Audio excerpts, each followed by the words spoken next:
Man, oh man. Something is going wrong at DC, and I don't know what.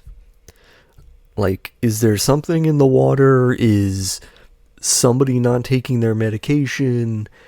Are the editors just snorting coke all day? I need to know, because DC is a dumpster fire right now.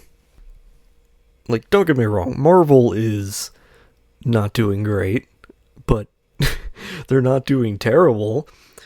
They're mediocre. They're average at best, probably. They won't stop doing things about Carnage, but they're not doing what DC is doing. DC is just a mess. Like, I've gone on record and I've said that most of DC's problems were Geoff Johns, because his way of running creative essentially ran the company into the ground. But I didn't think they could go any lower. Like, I assumed that once he was no longer in charge of creative, they would put somebody in charge who had some kind of restraint or had focus, and that apparently didn't happen. Like, Geoff Johns' idea of being creative was to keep creating new things at a rate that ensured that by the time anyone stopped to ask questions, you're already 7 new things ahead. Like, by the time anybody asked, like, what about this whole, like, emotional lantern spectrum, we're already in Brightest Day, where there's white lanterns bringing people back to life. We are so far beyond that point. Like, it's truly madness. Like, his whole run with things like Metal and the Dark Universe and the Dark Multiverse and multiple multiverses and all this shit, like, it's just creating new things and hoping nobody stops to ask any questions. But he's been gone for a while, so I can't blame him for DC anymore. Like, I can't be like, oh, it's his fault, because he's not in charge anymore. So we kind of have to talk about the fact that DC is still terrible, and I have to conclude that the rot is a little bit deeper. Now, it's not to say that nothing's changed. Like, we can't say that nothing at DC has changed. In fact, the philosophy of DC has very clearly changed, to the point where it used to be that there were too many new ideas. And now they've decided that they're no longer going to have any ideas. Like, Absolute Power deserves to have its own episode, and I was planning on making one, and every time I read a new week's worth of comics, I'm like, wow, I need to talk about this because it's so terrible, and I keep thinking, man, it's not going to get any worse, and then every week comes out and it gets worse. So I have to wait until it's over so that I can just explain the myriad ways that Absolute Power is a dumpster fire. But it's not done yet, so that has to go on the back burner, and instead I can talk about a comic that basically just ended, which is, yet again, Green Lantern. I don't know what it is about Green Lantern in DC that makes it so hard for them to write it. Well, no, that's not true. I do know why, but I don't know why they have a problem writing it. Like, can we all agree that of all the superheroes in DC, like, main superheroes, the one that they seem to fumble the most is Green Lantern? Like, people love Wonder Woman. And so, even if there's a run that's bad, the character kind of remains. Superman, Batman are mostly the same. Martian Manhunter's not popular enough to really get the rework treatment. Same with, like, Hawkgirl, Hawkman, stuff like that. The Flash has always been a clusterfuck, so him being a mess is just par for the course. But Green Lantern's all over the place. Like, Green Lantern, since the 1980s, has been a dumpster fire. And that hasn't changed. And I kind of want to go into that because War Journal is basically an encapsulation of everything that's wrong with Green Lantern right now, where the rot that's seeped in to the concept overcomes all the good stuff that's in War Journal. The fundamentals of War Journal are really strong, okay? it focuses on real feelings that are written very well. Jon Stewart is a great character, and the feelings that he's dealing with, like a family member going through the end of their life and dealing with dementia and things like that, the struggle of, I want to be at home, but I also have to do my duty. These are very real feelings, and they're handled very well. And if that's all this story was, it would be perfect. Or at the very least, good. But it can't just be about that, because DC can't just write something good. They have to reinvent the wheel every time they write a comic for some reason. Now, in order to talk about the problems, we need to rely on analogy, because we're going to be talking about the fundamentals of writing, and I couldn't think of a way to demonstrate the problems without relying on other stories that use similar elements. So it's going to seem like I'm going on tangents a little bit, but I need you to stay with me because the analogies have a point. Okay? Now, in Western storytelling, the concept of repetition has uses. So like in comedy, it's used to condition the audience to understand what the joke is. In drama, it's used to create a theme, etc., etc. But if you do it poorly, it becomes burdensome or even a drawback for the overall narrative. You can't do the same thing over and over and over and expect it to feel as impactful, because the law of diminishing returns exists. So, first analogy, consider Power Rangers or similar shows. Okay? In general, the structure is that there's a monster of the week, and at first these monsters might be seen as a threat, but over time, it's hard to view one monster as more threatening than another because it's repetitive. Okay? Consider something like Dragon Ball Z, where Goku becomes a Super Saiyan for the first time. It's impressive because it's something new and explosive, and it denotes a huge amount of difference from how he was before. But by the time you've done it to where there's more than like 8 different kinds of Super Saiyan, with each one having another number, it becomes less and less impressive and less impactful each time, because you've gone to the well too many times for it to work. We also need to point out that new additions trivialize previous successes. So, as an example, take the many, many additions to Batman's arsenal over the years. The core concept of Batman as a character, as stated, is that he's a man in a world of gods. But by the time that you've finished upgrading him, he's just a god himself. And that means that who he was before is less important, and the things that he dealt with before are less amazing.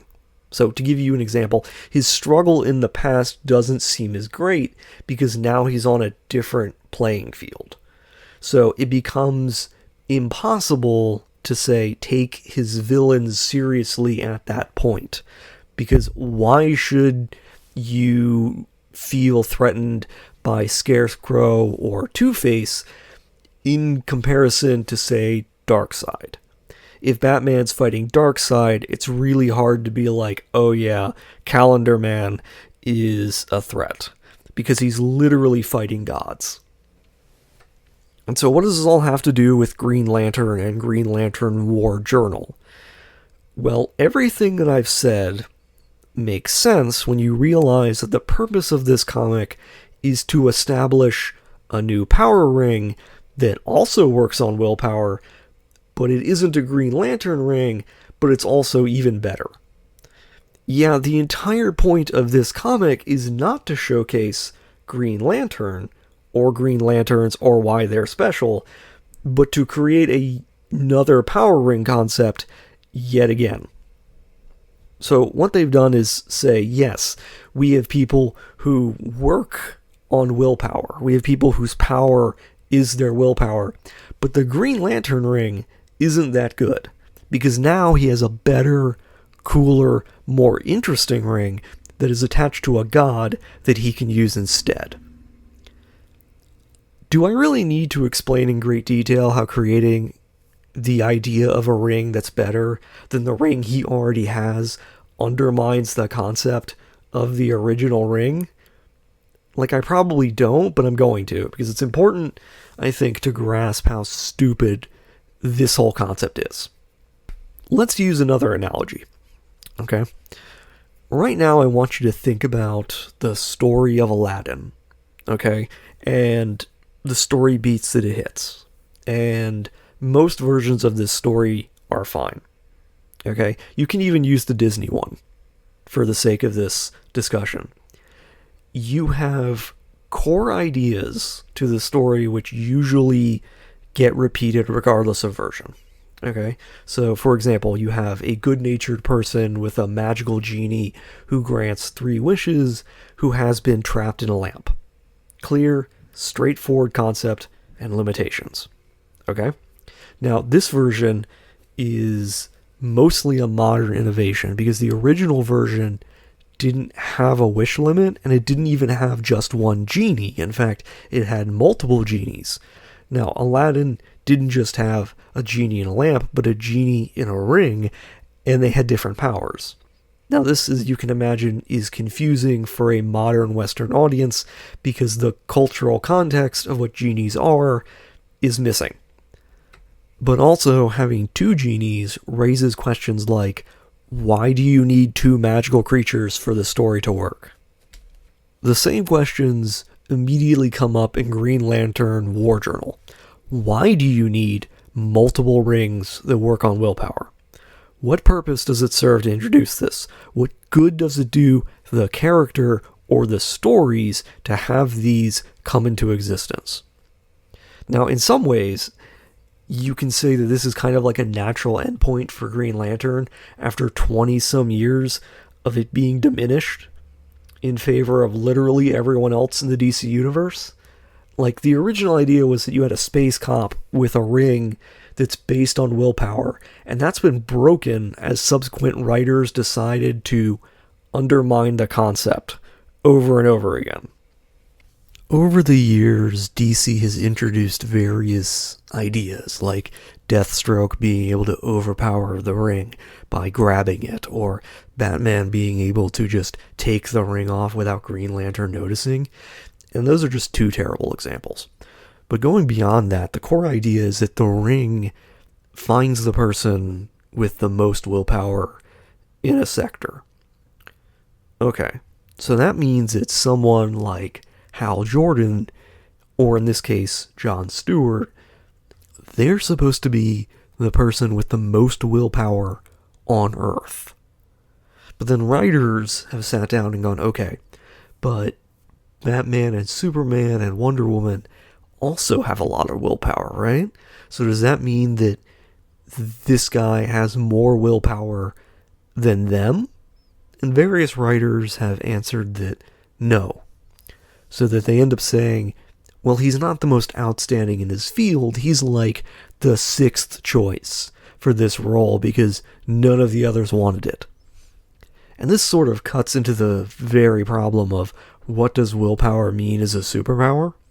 Because modern writers are very reluctant to take this to its endpoint, the moment where the concept of willpower as a superpower turns into the triumph of the will, where a person places their own will over everything else. In fact, you could argue that this is Sinestro's concept, someone whose own will is more important than enforcing the rules. But again, no one wants to take the time to write this concept, at least not anymore. They keep needing to carve out exceptions to avoid having Green Lantern overwhelm all of the others. But in doing so, they devalue the entire concept of the Green Lantern, and thus they constantly need to find new ways to give him new powers and new rings. Because before, it was attaching the lantern ring to a wider emotional spectrum, and then they were like, okay, well, let's bring those all together and create the best lanterns, the white lanterns. And then they're like, well, that's not enough. We need to create the ultraviolet light lantern, and then the alpha lantern, and now we're at the willpower of a god in a ring lantern. Like, I can't get over the fact that we are entirely destroying the concept by constantly feeling the need to make up new powers and new rings in order to overcome the problem of we devalued the concept of willpower as a superpower in order to make Batman more impressive. Like, so yeah, if not for this, if the story ended with Jon Stewart going, well, I already have my ring, and the question of do I have enough willpower is never in question, because the ring doesn't make the man makes the ring. If that was the way they wrote this story, it would be fine, it would be good, but that's not how they took this story. What they did is they said, okay, we have a new ring that's better than a Green Lantern ring, that's attached to yet another metaphysical concept that we've introduced, and once again, we've completely devalued Green Lantern as a character. Like, honestly thinking on it, I really do need to do another whole video on the various lantern types and how writers don't seem to understand how emotions work, but that's kind of an entirely different topic compared to this. Like, I'm viewing this comic not as a failure in terms of, like, on its own merits, but on a fundamental level. Like, it's a representation of everything that's wrong with Green Lantern. The fact that they were like, okay, Jon Stewart is the greatest Green Lantern, but him being a Green Lantern doesn't mean anything, so we need to introduce a new ring to show that he's great. You know, kind of in the same way that, like, 25 years ago or whatever, they were like, Hal Jordan is the greatest Green Lantern, but he can't just be that. He has to be Parallax, so he has to have all of the Green Lantern rings. You see how the problem, like, multiplies on itself? You see how it kind of builds to the point where we've just completely abandoned the core concept of the character, where it's a guy whose power is himself, and he can use that power via the ring. But the ring itself is not supposed to be like any other gadget. It's supposed to be an enabling force that allows him to draw on his own abilities. Okay? And by constantly being like, no, it's the ring does everything, and if you put it on anybody's finger, then they're all equally good. You just constantly undermine, like, the entire concept of Green Lantern. And this comic does exactly that. It creates another ring to give to Jon Stewart to say, no, the only way that we know you're the best is when you have something that's not the thing that you're known as. Like, Green Lantern's most powerful ring is not the Green Lantern ring. So why are we calling him Green Lantern? You know? Like, if that concept doesn't mean anything, if that concept is so devalued that what he really is someone else's ring, if he's the power of this other ring, then he's not really Green Lantern anymore, you know? The Green Lantern concept doesn't mean anything. It's useless, it's worthless, it's been devalued to the point where it's kind of a joke, and it's not serious. Like, he's basically just Condiment Man. You know, or not Condiment Man, Condiment King. He's basically just Condiment King, where his various condiments all have different abilities. You know, it's just they're different rings now. Like, this is transparently a bad writing idea. You would not do this. If somebody presented you with these ideas in a writing shop, you would be like, that's terrible, don't do that. You're devaluing your own characters. But apparently it's good enough for DC editorial, so yeah, that's War Journal. I didn't really talk about War Journal because the comic's good, and in fact, you probably enjoy it. I'd recommend you read it, in fact, because it's a very well-written story, aside from the fact that it completely destroys the concept of Green Lantern. Like, if it didn't do that, if it didn't end on this concept of Green Lantern's ring is inherently worse than this other thing that we've just introduced for like the 5th time, it would be a great comic, but it's not. It's a representation of all the problems with Green Lantern right now. So that's this. I think the next episode is probably going to be on Absolute Power, because Absolute Power is a dumpster fire. It is a complete and total dumpster fire. Uh, but I have to do like a whole episode on that, and that's gonna be like an hour and a half long rant just to get into all the ways it's terrible. So yeah, that's Green Lantern War Journal, a great comic ruined by terrible execution. See y'all next time.